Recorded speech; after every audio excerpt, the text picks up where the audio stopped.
और दिवस यह पावन है, सुन लो कथा विशेष।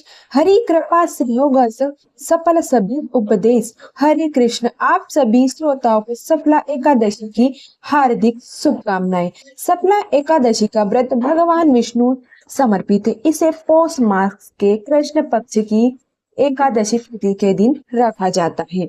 सफला का अर्थ होता है सफलता, और यह व्रत अपने नाम के अनुसार की व्यक्ति के जीवन में सफलता, समृद्धि और शुद्धता का आशीर्वाद लाता है।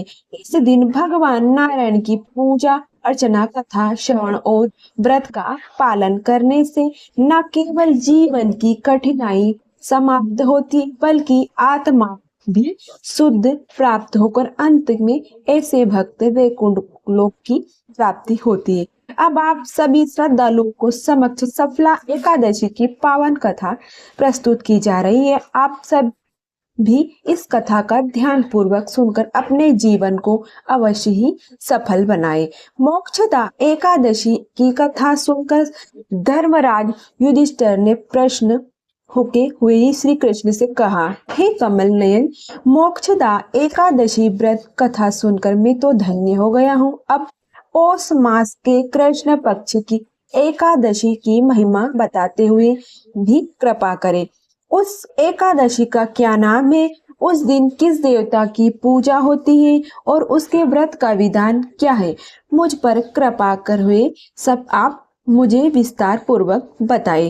तब धर्मराज युधिष्ठिर की जिज्ञासा सुनकर श्री कृष्ण ने कहा, हे कुंती पुत्र, तुम्हारे प्रेम के कारण मैं तुम्हारे प्रश्नों का विस्तार सहित उत्तर देता हूँ। अब तुम इस कथा एकादशी व्रत का महात्म सुनो। हे धर्मराज, इस एकादशी के द्वारा भगवान श्री विष्णु को शीघ्र ही प्रसन्न किया जाता है। पौष मास के कृष्ण पक्ष की एकादशी का नाम सफला एकादशी है। के आराध्य देव नारायण एक एकादशी के दिन श्रीमान नारायण जी के विधि अनुसार श्रद्धा पूर्वक पूजा करनी चाहिए। पांडु नंदन इसे सत्य जागे, और जिस तरह नागों में शेषनाश, पक्षी में गरुड़, ग्रहों में सूर्य चंद्र, यज्ञों में अश्वमेघ और देवताओं में भगवान विष्णु श्रेष्ठ है, उसी प्रकार व्रतों में एकादशी व्रत सबसे श्रेष्ठ है। धर्मराज, एकादशी का व्रत करने वाले व्यक्ति भगवान श्री हरि को प्रिय हैं। इस एकादशी में नींबू, नारियल, नैवेद्य आदि अर्पण करने से भगवान नारायण का पूजन करना चाहिए। मनुष्य को 5 सहस्त्र वर्ष तपस्या करने के जिस पुण्य फल की प्राप्ति होती है, वही पुण्य श्रद्धा पूर्वक रात्रि जागरण सहित सफला एकादशी का उपासना करने से मिलता है। हे युधिष्ठिर महाराज, अब तुम सफला एकादशी कथा भी ध्यान पूर्वक सुनो। प्राचीन समय में चंपावती नगरी में महिष नामक का एक राजा राज करता था। उसके 4 पुत्र थे। उसका सबसे बड़ा पुत्र लुंक नाम का पुत्र महापापी और दुष्ट था। वह हमेशा पर स्त्री गमन और वेश्यों के यहाँ जाकर अपने पिता का धन व्यस्त किया करता था।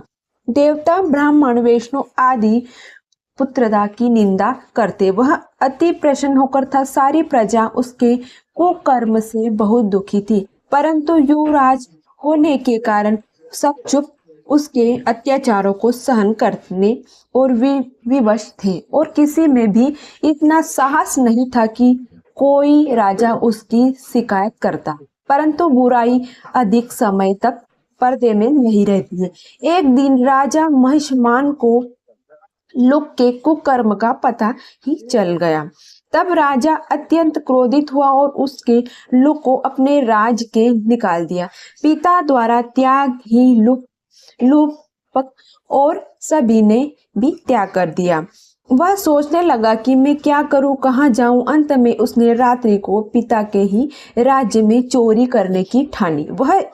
वह दिन में राज और बाहर रहने लगा और रात्रि को अपने पिता की नगरी में जाकर चोरी अन्य बुरे कर्म करने लगा। रात में वह जाकर नगर के निवासी को मारता और कष्ट देता। वह वे निर्दोष पशुओं को मारकर उन्हें खा जाया करता था। किसी किसी रात जब वह नगर में चोरी आदि करते पकड़ा भी जाता तो राजा के डर से पहरेदार उसे छोड़ देते थे। कहते हैं कि कभी कभी अनजाने में भी प्राणी ईश्वर की कृपा का प्राण बन जाता है। ऐसा ही कुछ हुआ पलक ही साथ ही जिस वन में वह रहता था वह वन भगवान को भी बहुत प्रिय था। उस वन की एक प्राचीन पीपल का वृक्ष था। उस वन को सभी लोग देवता का क्रीड़ा स्थल मानते थे। वे उसी पीपल के वृक्ष के नीचे महापाप लुक करने लगा। कुछ दिनों बाद पौष मास के कृष्ण पक्ष की दशमी तिथि के दिन वस्त्रहीन होने के कारण लुक तेज ठंड से मूर्छित हो गया। ठंड के कारण फिर वह रात को सो ही नहीं सका और उसके हाथ में पैर में अकड़ बड़ी मुश्किल से पड़ी। कठिनाई से वह रात बीत, किंतु सूर्य उदय होने पर उसकी मूर्छा नहीं टूटी और वह जो कात्यों पड़ रहा था। सफलता एकादशी की दोपहर तक वह पापी मूर्छित पड़ रहा था। जब सूर्य के तपने से उसे कुछ गर्मी मिली तब दोपहर में कहीं उसे होश आया और वह अपने स्थान से उठकर किसी तरह चलते हुए वन में भोजन खोजने भटका लगा।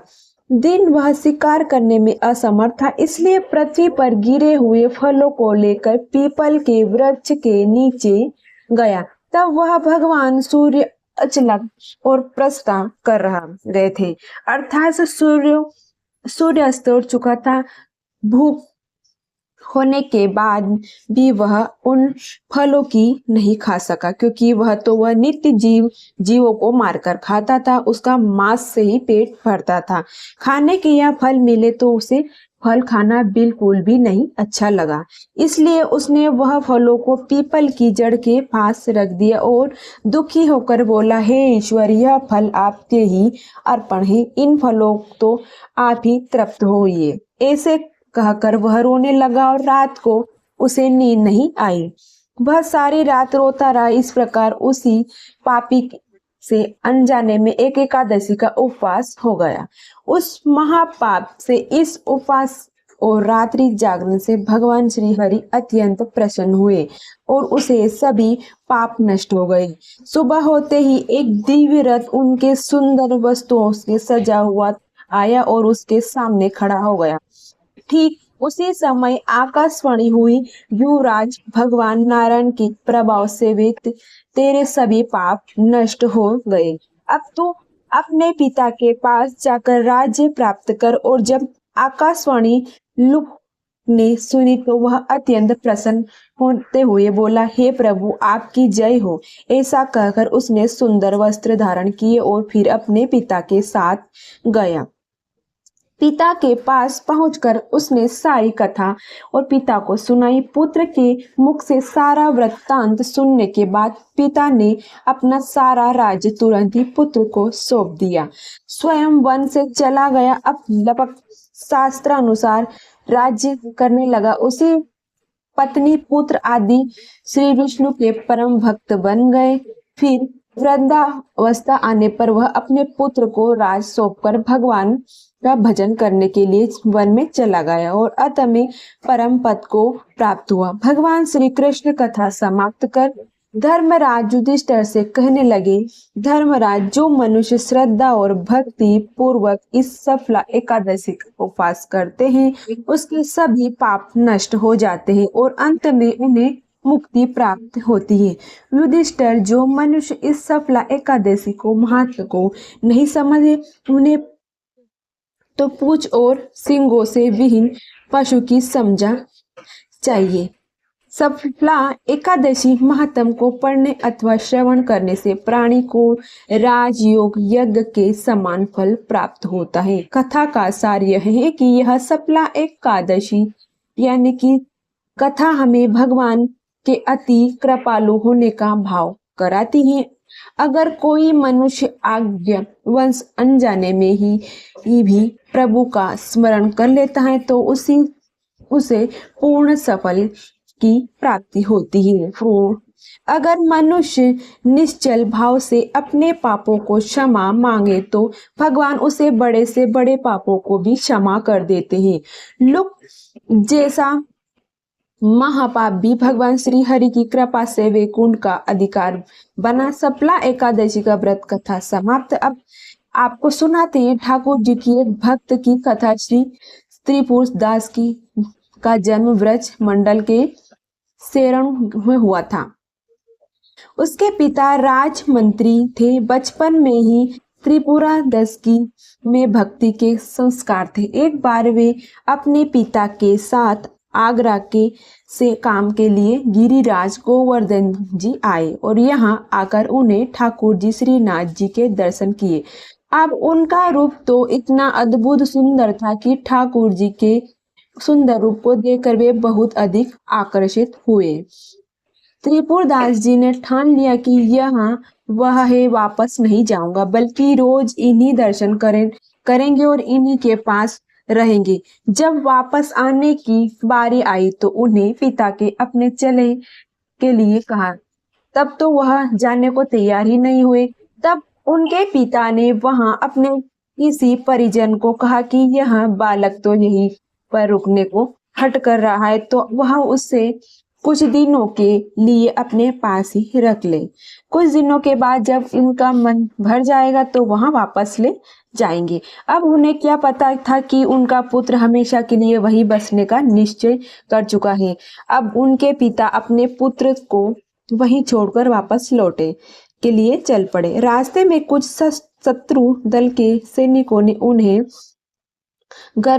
उन्हें गर्क लिया और उन्हें वहीं पर मार डाला। अब देखिए, अब जब भी कोई सच्चे मन से भगवान की भक्ति करना चाहता है या जब कोई बहुत अधिक पूजा पाठ करता है तो आपने यह भी देखा होगा कि कई बार लोग बहुत ही भक्ति करने के बाद ही दुख में घिरे रहते हैं। उनके जीवन में एक के बाद एक समस्या या दुख आते ही रहते हैं। तो चलिए भक्ति करना प्रारंभ करते हैं। भगवान इसी तरह की समस्या भेजकर, इसी तरह की परेशानियां हमें हमारे जीवन को में दुख भेजकर हमारी भक्ति की ही परीक्षा में लेते हैं। और भक्तों के जीवन में तो जब भक्ति प्रारंभ होती है तो उसे 7 विपत्तियां भी प्रारंभ हो जाती है। जब त्रिपुरा दास जी ने सुना कि उनके पिता को शत्रु दल ने मार डाला है तो उन्होंने श्रीनाथ जी की और देखा और कहने लगे कि अब तो आप ही मेरे पिता, मित्र और मेरा सब कुछ हो। अब उन्हें तो अपने पिता की मृत्यु का जरा सा भी दुख नहीं हुआ, बल्कि उन्हें हृदय में गहरा आनंद हुआ कि उनका नाम मात्र का पिता अंतर्धान हो गया। लेकिन उनका अपने वास्तविक चिंता को अनंत जन्मों से उनका साथ देने वाला उससे संबंध बन गया। अब तो उनका केवल श्रीनाथ जी पर ही विश्वास था और वे निश्चित हो गए कि अब त्रिपुर दास जी रोज प्रभु के सामने भाव विभोर होकर रोते रहते हैं। भक्तियां एक क्षण में ही कि जो सच्ची भक्ति करता है उनके आंसू बहुत ही निकलते। आंखें बंद करके भगवान का ध्यान कर रहे थे तो आंखों में आंसू निकल पड़े। हे सच्चे मन से भजन कीर्तन कर रहे हो, माला जप कर रहे हो तो आंखों में आंसू बहने लगते हैं। यही सच्ची भक्ति के लक्षण है। फिर एक दिन जब वल्लभाचार्य महाप्रभु जिन्होंने श्रीनाथ जी को प्रकट किया था वह ठाकुर जी की सेवा में आए और उन्होंने देखा कि यह बालक ठाकुर जी को देखकर रोता रहता है।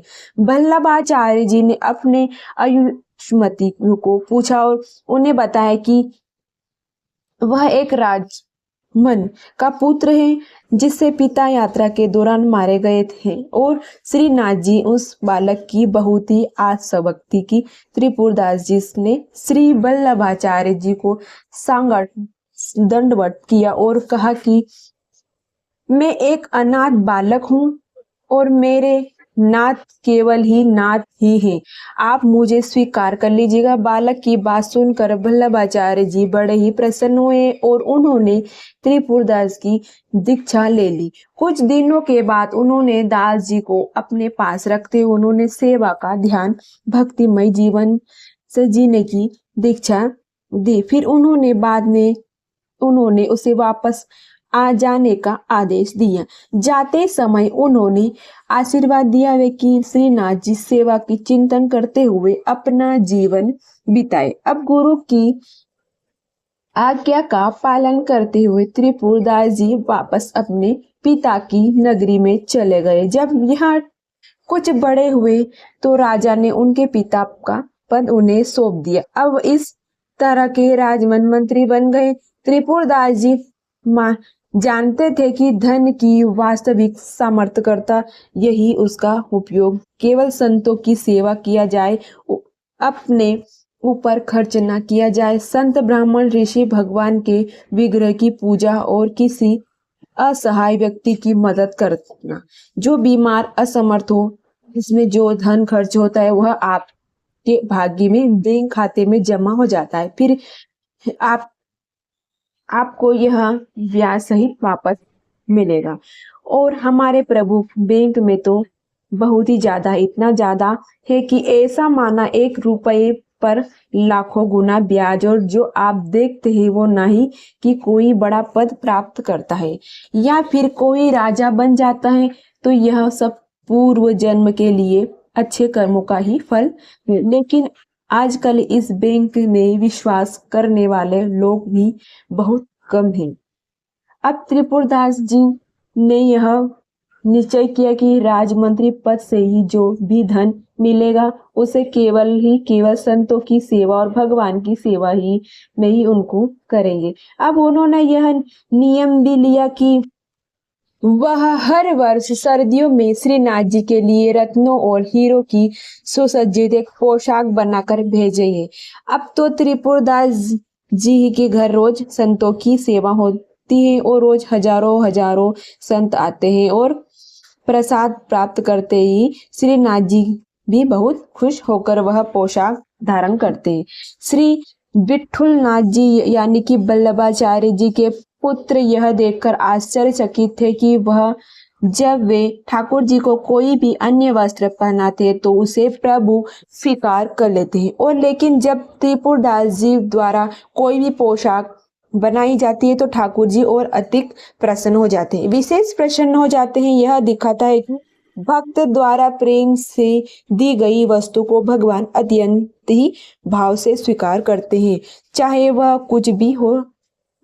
अब ऐसा ही क्रम चलता रहा। जब त्रिपुरदास जी से श्रेष्ठ करते वाले लोग भी बहुत सारे थे। अब उन्होंने राजा शिकायत कर दी कि महाराज वे तो राजमंत्री होने का फायदा उठाकर राजधन का दुरुपयोग करने लगे। उनका आरोप था कि त्रिपुरदास जी राज का धन साधु संतों को खिलाते हैं, पिलाते हैं, राज खजाना में धन चुराते हैं।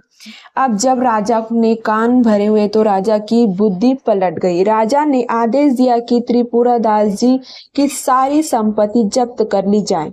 नतीजा यह हुआ कि त्रिपुरदास जी के घर में भोजन पकाने तक के लिए बर्तन ही नहीं रहे, उनके पास खाने के लिए एक दाना भी नहीं बचा। अब वे बहुत अधिक गरीब में कष्ट अपना जीवन बिताने लगे। अब सर्दी की ऋतु आई तो श्री त्रिपुरदास जी ने हर साल की तरह श्रीनाथ जी के लिए पोशाक भेजने का नियम लिया था, प्रण लिया था कि, और वे यह जानते थे कि जब तक उनका जीवन है वे ठाकुर जी को सेवा में कोई कमी नहीं छोड़ेंगे। लेकिन अब तो उनके पास कुछ भी नहीं बचा था। ऐसे ठाकुर जी की सेवा करने का पोशाक धारण कराए। उन्होंने यह देखा कि बहुत पीड़ा हुई, वह कोई भी कष्ट सह सकते, लेकिन ठाकुर जी की सेवा के बिना उनका